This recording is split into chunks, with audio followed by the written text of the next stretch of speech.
Hey folks, welcome back to Pits To Podium. At last, it's a Formula One race weekend again, and man, what a track we're coming to this time out.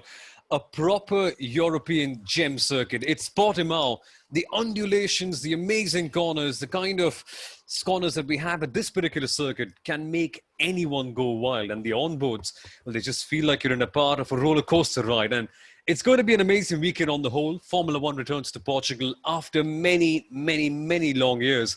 And Kunal, what a weekend it promises to be. It does. And guys, here's a quick tip. For every time a driver mentions the word undulation, go have a shot. And I promise you, you'll be drunk all the way from Friday until Sunday. And you'll probably have the best Saturday evening. There's going to be a lot of that. I mean, this circuit, it literally has so many corners where the crest just rises up, all of a sudden, flat, and bang, down you go. It's amazing. It's a driver's paradise, essentially. Their necks will be tested, that's for sure. But on the whole, Kunal, when we come to think of it, it's yet another new circuit for all the teams. Yes, of course, we had testing here in 2009, but the cars were different. Everything was different. The surface of the circuit was different as well. Things are just brand new, and there's this layer of excitement surrounding everything this weekend. There is. And, you know, when you look at all the pictures that the teams and Formula One and all are posting, the circuit just looks so grand and so royal, you know, with those undulations. And there you go. That's a second shot. But yeah, you know, and I think the drivers are going to love it.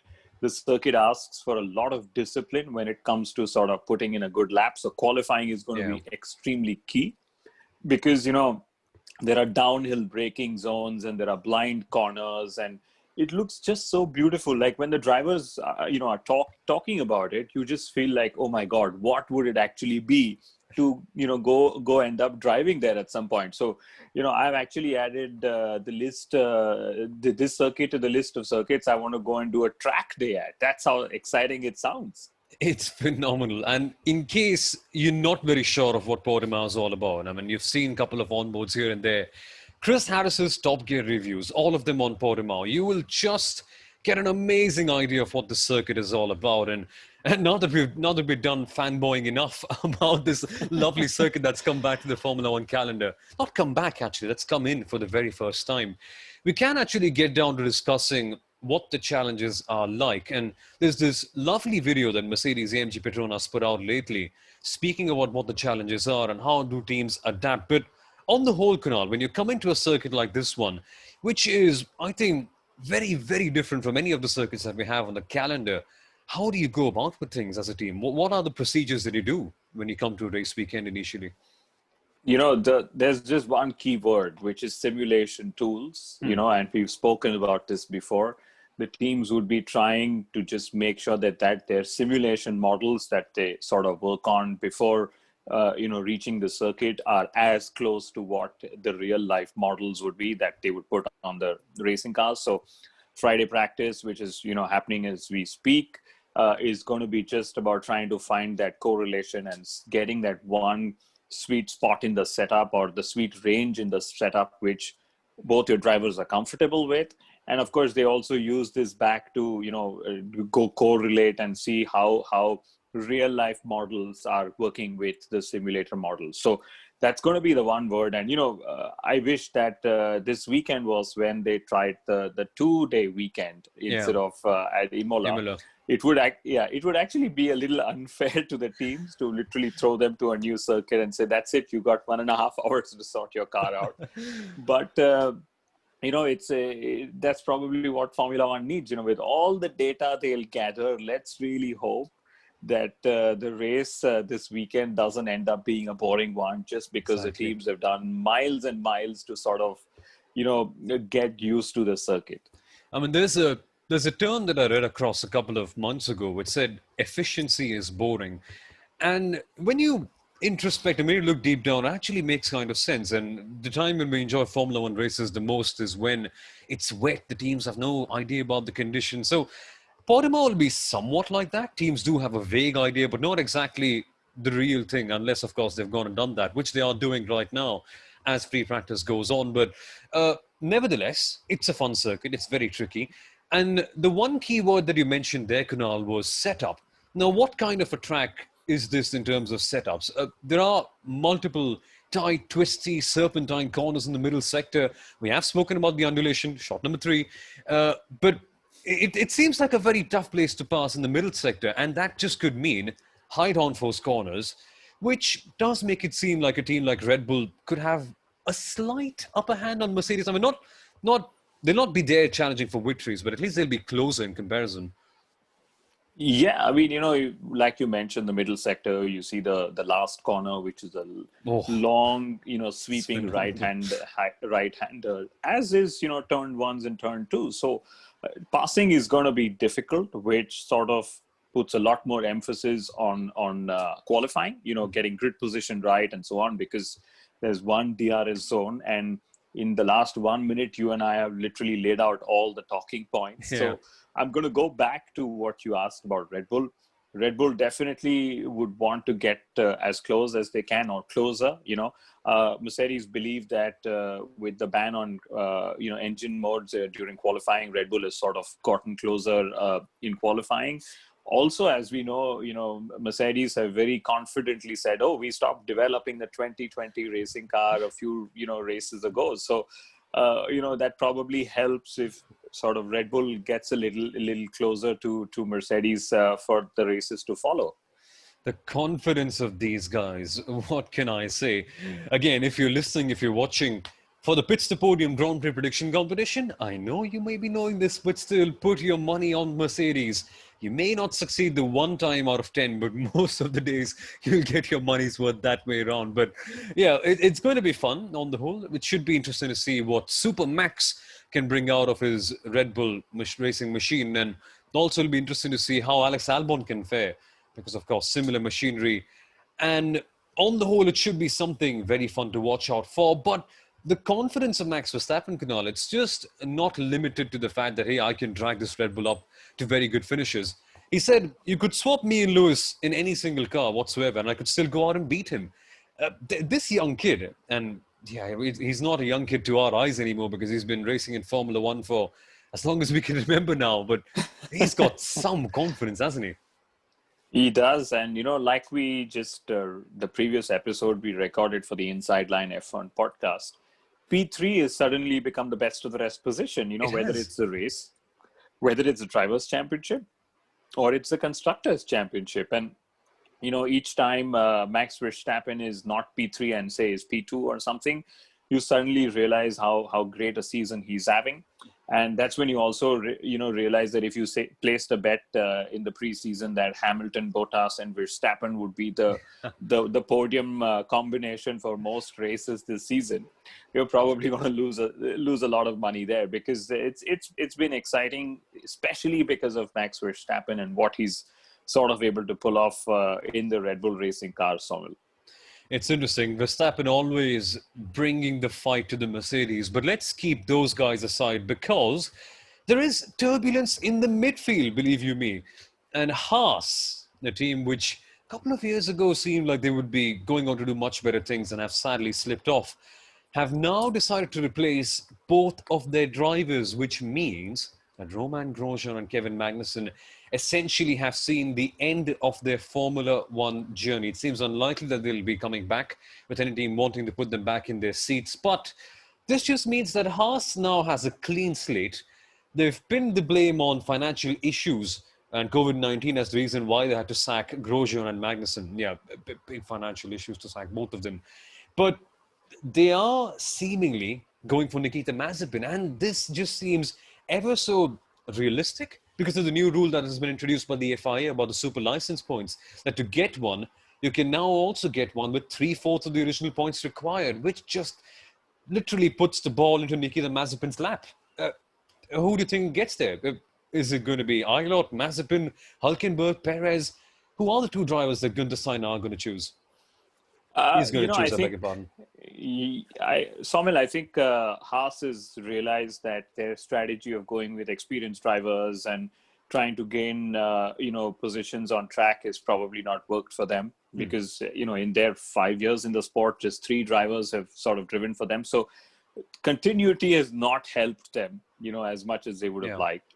And it's unfortunate to see Roman Grosjean and Kevin Magnussen, finding themselves at the receiving end of this, this nightmare, as you'd call it, for Haas. And I know the trolls love Roman Grosjean, and they're happy to see him go. But guys, he's a great talent when he is a great talent, when he wants to be a great talent. And as for Kevin Magnussen, very loved driver, very, very gutsy driver. So two characters that will be missed in the paddock and in on track in 2021 if they don't find seats somewhere. But I think Haas has sort of made it a little more clear that they don't want experienced drivers, like I said. So I don't see Checo Perez or Nico Hülkenberg, finding a spot there. And, again, just a few days ago, we discussed on the podcast that for some reason, it's not that Perez and Hülkenberg are really excited by the Haas project either. It's not like, hey, there are two seats there, let's just go and get in. So maybe it works both ways. And like you pointed out, it seems that the rumor mills are pointing towards Nikita Mazepin, his father making an investment into the team. So we might just see an American-Russian collaboration, at least in one seat at Haas next year. And the second one maybe going to a Mick Schumacher. I mean, had you thought of this 40 years ago, it would be something rather outrageous. But here we are then, 2020. That's the year where things really change. But no, should be interesting to see how things pan out. But if you're wondering what's a one-shot solution to get to Formula One, just have a few bucks in your pocket. That's all. That's what you need, and just a little bit of talent. That's the way around. And so that's all the merry-go-round, all the drama had Haas sorted out. But I'm afraid there's more, because now the Dorilton Capital has. Have I said their name right? Is it Dorilton? Okay, Dorilton Capital have become the investors in Williams, and they are the people controlling the team. They said initially that George Russell and Nicholas Latifi will be their drivers for 2021. But the rumor mill keeps on spinning. Silly season has gone a little bit later this year. And word is that Checo Perez may just end up replacing George Russell. Now, what a travesty that would be. Only a couple of weeks ago, we were feeling very sorry for Checo Perez for not having a seat. But we don't want him to come back for the cost of George Russell, do we? It's a merry-go-round, because a few months ago, we felt the same for Sebastian Vettel. We didn't want him to go. We wanted him to stay in the sport. But hey, not at the cost of Checo Perez. But, just goes to show 10 teams is a little too less for Formula One. It would be extremely unfortunate if George Russell gets the boot. Poor guy, in the media sessions kept saying the same thing. I have a contract for next year. I'm pretty confident I'm racing. And that's what all drivers before him in his era and after his era would be, forced to say when they are found in situations like this. Again, Williams going down the Perez route would mean that they're getting an experienced driver, really well-proven contender on track, and somebody who can attract a lot of, Mexican sponsors. So again, an American-Mexican collaboration sort of coming into play with Williams. And it's unfortunate that, drivers of lesser caliber but with wealthy, families are sort of keeping seats in Formula One. But hey, Soumil, that's how, you and I we've read Brooke Yates' book, and, this is how it's been since inception. So it's great to be surprised, but it's also important to remember that it is not unprecedented. It's not unprecedented. It's not unprecedented at all. I mean, from the looks of things, it may seem like it's becoming less of a rich man's sport. I mean, when you listen to the stories of Lewis Hamilton and the rest, but it still is a rich man's sport, right, at the end of the day. And things like this will keep on happening. And very quickly, Kunal, before we get back to the midfield, we can only take a couple of minutes for this, but what's it with the mismanagement at Mercedes' end about the young drivers? Pascal Wehrlein was first. We saw him getting the boot. Esteban Ocon went down the very same route. He seems to have found relative stability. From the looks of things, it just looks like George Russell is going down the same way. Then, is it just a very volatile path to go down? I mean, just being a Mercedes driver that way? That's what I tweeted. It's the curse of the Mercedes junior driver, and these three drivers are, unfortunately, two of them have been cursed. One is, out of Formula One completely. One had to take a break in Ocon. And, talking about Ocon, I thought Ocon was far stronger when he was at Racing Point against Perez than he is, say, against Ricardo at Renault. So he doesn't seem as settled into the team, and there's more than a 40 points gap to him and Ricardo, which is not great for his publicity, for his image in the sport. And then it's also, down to the fact that he's out-qualified Ricardo just probably once this season, if I remember. So lots of moving pieces within the Mercedes, puzzle, I would say, especially with, Mercedes not having a satellite team or a team where they sort of have, guarantees of a seat for a younger driver. They did that with Williams, but, that was with the previous owners and previous management. So I'm sure they will sit back and, think hard about it, because it's one thing to help young drivers get a break into Formula One, which is what they've been doing. But it's another thing to sort of keep nurturing them till such time they actually reach the Formula One team. And of course, Lewis Hamilton is having a great career. The more, the longevity of his career is sort of holding back some of the junior drivers. But that's how, again, it's always been in the sport.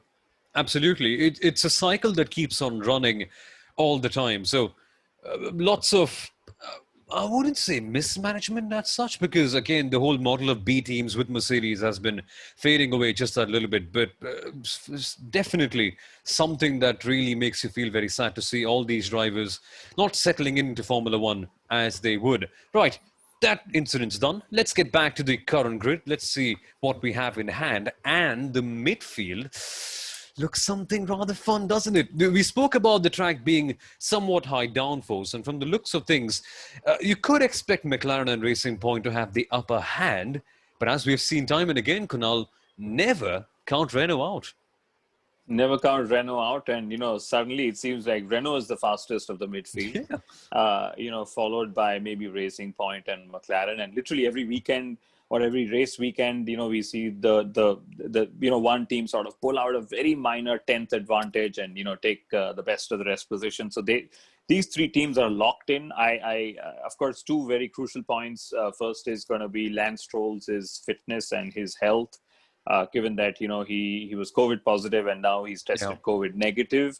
But, like we've seen, it's hopefully not impacted his fitness and as much as, it would have impacted some of the other infected patients around the world. Of course, a lot of controversy around how his COVID positive test was handled, but that's beyond the scope for us to discuss. We leave that for the FIA to do what they did. And the second, Soumil, is could Ferrari sort of, springboard themselves into this group of, P3 fighters or because, they've set a target that we want to qualify in the top 6 for all the remaining races of the season.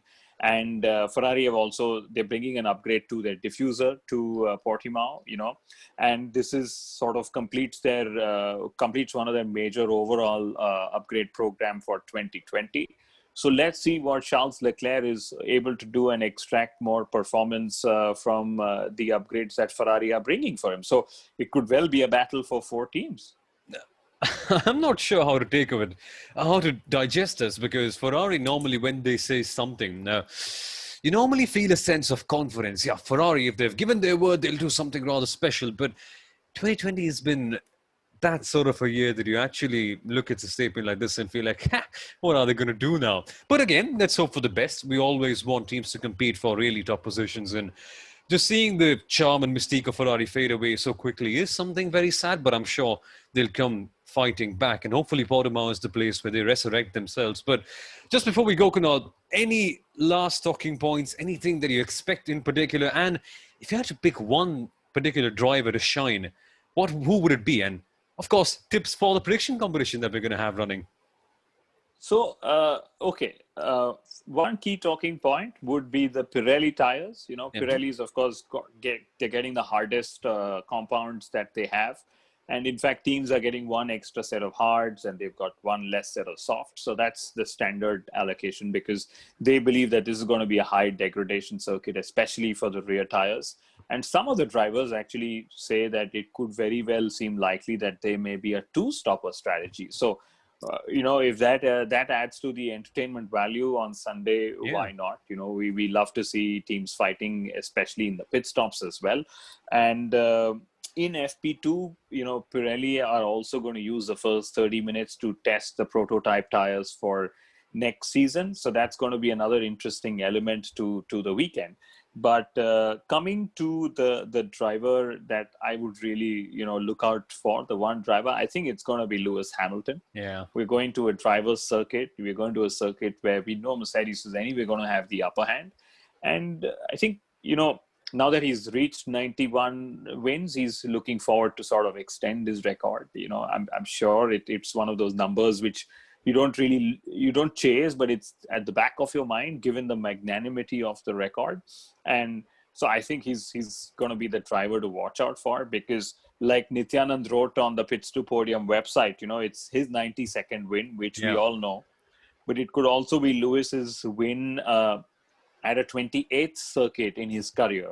Exactly. Or he could also get a pole position for the 29th circuit that he's going to be racing on. So some really heavy duty numbers.